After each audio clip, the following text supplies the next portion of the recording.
جس کو کائنات میں رب کریم نے اتنا کرم کیا ہے کہ محبوب کے مواجہ کے سامنے کھڑا کر دیا ہے. وہ جیسا بھی ہے، وہ جس طرح کا بھی ہے، بس آج ہو گیا ہے. بخاری میں موجود ہے نا، غلطی کر کے بندہ آ گیا، اس نے کھڑے ہو کے عرض کی حضور مجھ سے غلطی ہو گئی، گناہ ہو گیا، مجھے پاک کر دیں. سرکار نے صرف نظر کیا، بات پر توجہ ہی نہیں کی.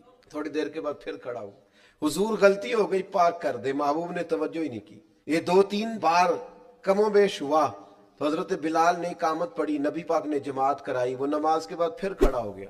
یا رسول اللہ، وہ میں نے عرض کیا تھا غلطی کر بیٹھا ہوں، مجھے پاک کر دیں، توبہ کے طریقے سکھا دیں. تو حضور فرمانے لگے تم نے ہمارے ساتھ اثر نہیں پڑی، گناہ پوچھا ہی کوئی نہیں، بھلا غلطی کون سی ہے پوچھی کوئی نہیں، معاملہ حقوق اللہ کا ہے یا حقوق العباد کا ہے ڈسکس ہی کوئی نہیں. اثر پڑی ہے میرے ساتھ، حضور پڑی.